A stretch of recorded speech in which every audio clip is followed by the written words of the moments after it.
Selepas 60 tahun merdeka bersama Malaysia, Premier Sarawak Datuk Patinggi Tan Sri Abang Johari Tonopeng berkata sejak tahun 2017, beberapa inisiatif telah dilaksanakan untuk mengubah Sarawak daripada sebuah ekonomi konvensional. Inovasi dengan beberapa inisiatif digital, Sarawak sekarang merupakan negeri yang agak ke hadapan dalam proses ke arah digitalisasi ekonomi dan pentadbiran sepenuhnya. Melalui inisiatif revenue re-engineering, Sarawak berjaya menambahkan hasil pendapatan negeri kepada hampir 12 bilion ringgit pada 2022 yang merupakan suatu rekod kerana pada kebiasaannya hasil negeri pada tahap 4 ke 5 bilion sahaja. Ini merupakan peningkatan 1 kali ganda dalam masa hanya 4 tahun. Tambahnya antara lain termasuk memperkenalkan cukai jualan SST ke atas produk-produk petroleum untuk ekspor dan juga ke atas produk-produk ekspor lain termasuk aluminium, arang batu dan produk kayu-kayan tertentu. Manakala pada 2017, Kerajaan Sarawak telah menubuhkan syarikat minyak dan gasnya sendiri, Petros, untuk membangunkan sumber minyak dan gas di luar pantai Sarawak bersama Petronas melalui pemegangan ekuiti dan di kawasan pantai negeri ini dengan hak penuh seperti yang termaktub dalam Ordinan Pelubungan Minyak 1958. Berucap di hadapan lebih 10,000 hadirin di Majlis Sambutan 60 tahun Kemerdekaan Sarawak di Padang Merdeka Kuching, katanya Petros merupakan syarikat minyak dan gas ketiga terbesar di Malaysia dengan pendapatan sebanyak 1.5 bilion ringgit pada 2022. Pada masa sama, selari dengan dasar menjamin kelestarian sumber dan alam sekitar negeri ini, Sarawak kini meneroka potensi ekonomi hijau yang menjadi fokus dunia pada masa ini untuk menangani pemanasan iklim global selaras dengan perjanjian Paris. Pembangunan ekonomi hijau memberi banyak peluang kepada Sarawak untuk mempertingkatkan ekonominya melalui pengeluaran gas hidrogen sebagai bahan bakar tanpa karbon, penyimpanan karbon atau CCUS, perniagaan karbon dan pengeluaran minyak yang lestari sifatnya atau SAF daripada biojisim alga. Sambutan besar-besaran 60 tahun Sarawak Merdeka hari ini menghimpunkan sekitar 3,000 peserta perarakan dari pelbagai agensi kerajaan, persatuan dan badan bukan kerajaan. Sarawak telah meraihkan 22 Julai sebagai Hari Kemerdekaan sejak 2016 kerana pada tarikh itulah pihak koloni British menyerahkan kuasa kepada rakyat Sarawak untuk mentadbir negeri ini. Akhirnya setelah 100 tahun 1841 hingga 1941 di bawah mentadbiran keluarga Brooke dan 17 tahun 1946 hingga 1963 di bawah British Crown Colony, Sarawak terlepas daripada belenggu kuasa-kuasa asing. Seramai 55 individu menerima pingat peringatan Jubli Intan sempena 60 tahun Sarawak Merdeka bagi memperingati jasa dan bakti mereka sepanjang perkhidmatan di negeri ini dalam satu majlis penganugerahan di Kuching hari ini. Mereka yang terdiri daripada pemimpin-pemimpin terdahulu serta yang masih berjuang untuk kemakmuran Sarawak menerima pingat tersebut daripada Premier Sarawak Datuk Patinggi Tan Sri Abang Johari Tonopeng. Mendahului senarai penerima ialah mantan Timbalan Ketua Menteri Sarawak Datuk Patinggi Tan Sri Dr. Josh Chan Hong Nam dan Tan Sri Freja Bunumpang yang menerima pingat pemacu peringatan cemerlang Jubli Intan. Turut menerima pingat tersebut ialah Datuk Amar Tan Sri Bujang Muhammad Noor, Datuk Amar Tan Sri Leonard Linggi Jugah dan Datuk Amar Tan Sri Leo Mogi Iro. Sementara itu 46 individu menerima pingat peringatan cemerlang Jubli Intan Emas. Senarai tersebut didahului isteri Premier Sarawak Puan Sri Datuk Amar Hajah Jomani Tun Tunggu Haji Bujang diikuti Isteri Bekas Yang di-Pertuan Negeri Sarawak kelima Tuh Puan Datuk Patinggi Rosmiati Kendati dan Tan Sri Datuk Seri Empiang Jabu, Isteri mantan Ketua Menteri. Turut menerima pingat tersebut ialah ketiga-tiga Timbalan Premier Sarawak, Datuk Amar Douglas Sugah Mbas, Datuk Amar Awang Tengah Ali Hassan serta Datuk Seri Dr. Sim Koh Hian dan Speaker Dewan Undangan Negeri Datuk Amar Tan Sri Muhammad Asfia Awang Nasa. Pingat tersebut juga turut diberi kepada barisan menteri-menteri penuh di peringkat negeri dan persekutuan selain kedua-dua setiausaha persekutuan dan negeri. Generasi baharu Sarawak bertanggungjawab mempertahankan keharmonian negeri. Menteri Pelancongan Industri Kreatif dan Seni Persembahan Datuk Seri Abdul Karim Rahman Hamzah berkata, tidak dinafikan dengan kemakmuran yang dikecapi tidak mustahil menimbulkan kecemburuan di kalangan pihak luar. Oleh itu adalah penting bagi generasi baru memainkan peranan dalam meneruskan kemakmuran yang dikecapi oleh generasi terdahulu. Juga pesannya agar rakyat tidak mudah terpengaruh dengan anasir luar. Datuk Seri Abdul Karim yang juga Menteri bertanggungjawab bagi sambutan 60 tahun Sarawak Merdeka berkata demikian di hadapan lebih 10,000 rakyat pagi tadi. Sambutan yang menghimpunkan pelbagai bangsa dan agama di Padang Merdeka itu jelas membuktikan rakyat negeri ini mampu terus hidup bersama. Baik, dalam pada itu bukan sekadar meriah sambutan 60 tahun Sarawak Merdeka hari ini bagaikan manifestasi transformasi negeri. Bagi pesara kerajaan, Sani Hashim menyaksikan perhimpunan dari tepi Padang Merdeka memberi perspektif berbeza kali ini. Ingat Pakcik dalam Nun dengan kawan-kawan lama. Yalah itu berjalan-jalan kali ada jumpa kawan-kawan lama. Dapat juga kata orang berkelakar.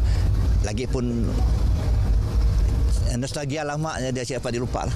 Ya, dia mau dapat lepas tu dipolas setiasa lah. Setiap tahun ada molas sambutan makan jam tu pakai rumpul orang ramai bah. Sambutan cantik bagus lah sebabnya boleh memberi platform kepada rakyat untuk bersama-sama satu padu bergabung. Mesti ada macam tu. Macam ni kita ada berkumpul. Kami rasa benda tu bagus juga lah untuk orang macam orang yang si tahu pasal kemerdekaan Sarawak dah 60 tahun. Very happy that a lot of people turn up lah. We get news from the Facebook. Then I think today is quite special, so we come to join and see the event. I think it's being independent for 60 years, right? It's really kind of very special event for us, especially after COVID. I mean, this is considered as quite a huge event actually since the COVID. Saudara, Kementerian Kesihatan Malaysia memberi komitmen untuk menyelesaikan isu-isu berbangkit di Hospital Sibu. Timbalan Menteri Kesihatan Lukan Isman Awang Sauni berkata, antara yang dikenal pasti ialah kekurangan doktor pakar.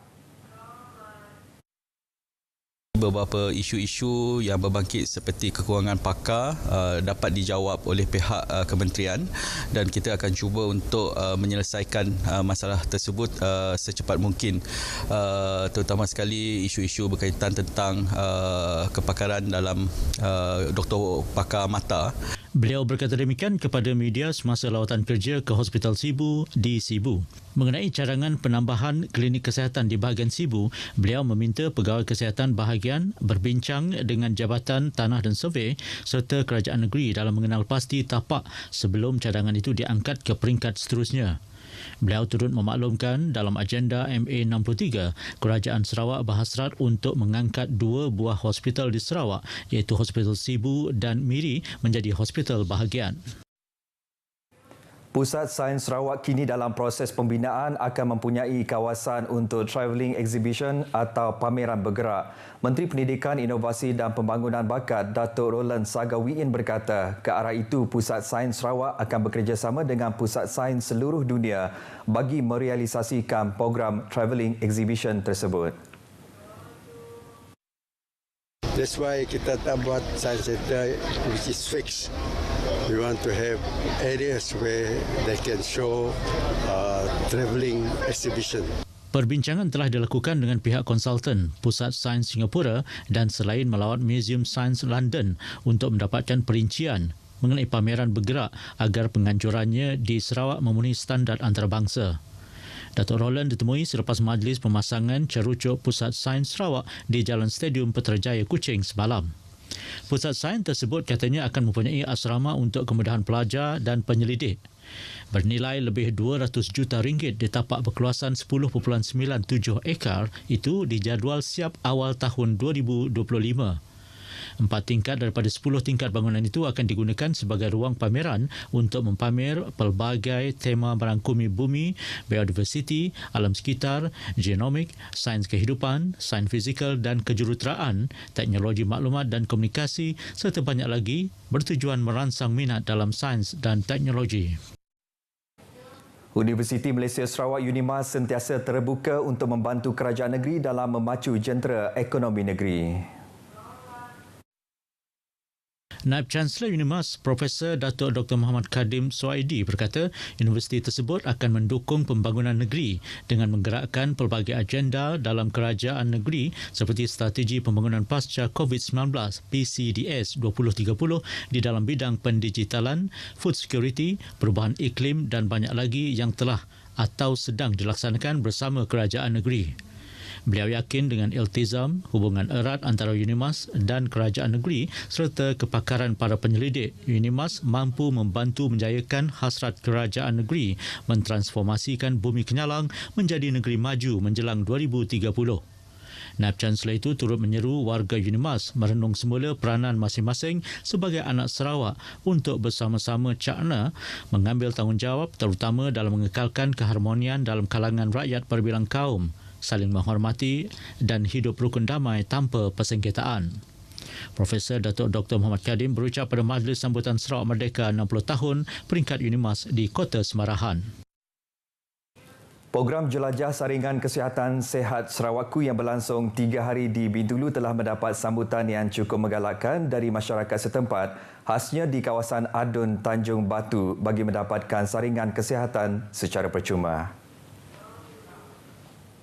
Ahli Dewan Undangan Negeri Tanjung Batu, Johnny Pang berkata, inisiatif PK B40 adalah skim kesihatan untuk B40, juga inisiatif kerajaan melalui Kementerian Kesihatan Malaysia KKM dengan kerjasama Parti Rakyat Bersatu Sarawak SUPP Cawangan Bintulu bertujuan menampung keperluan kesihatan golongan berpendapatan rendah dengan memberi fokus terhadap penyakit tidak berjangkit NCD serta memberi saringan kesihatan percuma kepada penduduk di kawasan Bintulu. I think you may come to have a free screening for yourself. Don't only something happen then you start screening is too late. So actually free screening is have to be annually for us. So nowadays you know illness come not only from young, old only, from young age also. So I think this is very important. I'm grateful that the team from the Sehat Sarawakku to assist us on this free screening. Beliau berkata demikian di tapak jelajah saringan kesihatan Boulevard Shopping Mall pagi semalam. Program sebegini adalah salah satu inisiatif kerajaan dengan kerjasama pihak swasta untuk memberikan perkhidmatan kesihatan kepada rakyat khususnya di kawasan bandar dan luar bandar di Bintulu. Beliau menyeru khasnya komuniti setempat dan orang ramai hadir ke tempat pemeriksaan kesihatan itu di SJK Sibiu pada 22 Julai manakala di Dinner Wall Bintulu pada 23 Julai.